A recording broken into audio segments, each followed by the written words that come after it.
ઉનાળાનો આજ પહેલે મેં તલીનું વાવેતર કર્યું છે ઉનાળુ પાકમાં. એટલે તલીના વાવેતરમાં મેં જેપી ઓર્ગોનિક ખાતર મેં નાખ્યું તો એનું રિઝલ્ટ મને બહુ સરસ મળ્યું છે.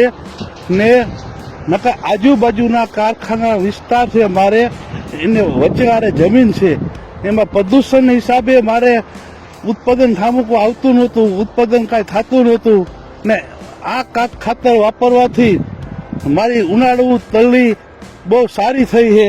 ને તમે ખેડૂત ભાઈઓ જોવો આ તલી બરોબર, નકર આ કારખાના હિસાબે થાય નહીં બરોબર. તો મને બહુ ખૂબ સરસ મજાનો લાભ મળ્યો છે. ને આપણા ખેડૂત ભાઈઓને જેપી એગ્રોને કોન્ટેક્ટ કરો ને આ ખાતર તમે વાપરવાનું ચાલુ કરો. સૌ લોકોનું હાર્દિક સ્વાગત છે અમારા ફેસબુક પેજ પર, અને હું છું તમારી સાથે રવિ બરાસરા. ઓર્ગેનિક ખેતી તરફ જ્યારે ખેડૂતો પાછા વળ્યા છે ત્યારે એમને ખેતી માટે જરૂરી છે ઓર્ગેનિક ખાતરની. અત્યારે હાલ આપણે એક એવી જગ્યાની મુલાકાતે આવ્યા છીએ કે જે જગ્યા પર ઓર્ગેનિક ખાતર બનાવવામાં આવે છે. તો ચાલો આ ઓર્ગેનિક ખાતર કેવી રીતે બને છે, એ ખાતર તમને કેવી રીતે મળવાનું છે, શું કાંઈ, એના વિશે અત્યારે ખાસ અમે તમને જણાવવાના છીએ આ વિડીયોની અંદર.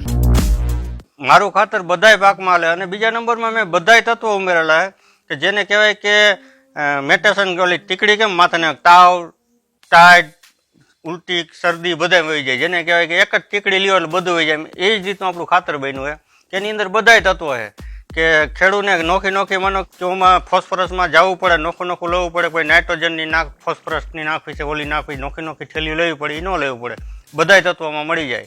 એક જ વસ્તુ છે. મારું નામ નિર્મળસિંહ પ્રવીણસિંહ ઝાલા, ગામ વાંકાનેર. મારી કંપનીનું નામ છે જેપી ઓર્ગેનિક ફર્ટિલાઇઝર. આપણા ખાતરની અંદર 100% ઓર્ગેનિક છે.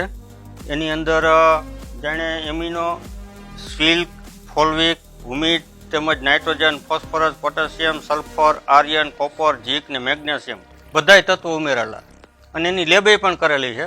ને કોઈને લેબ કરાવીને ટેસ્ટ કરવું હોય તો છૂટ છે. 100% ઓર્ગેનિક ખાતર છે, અને જમીનમાં ઝેરી તત્વો છે એને સુધારવા માટેનું રિઝલ્ટ સારું છે. અમારા 2 જિલ્લામાં ચાલુ છે, જામનગર જિલ્લો અને ગોંડલ તાલુકામાં, ને રિઝલ્ટ બહુ સારું મળ્યું છે.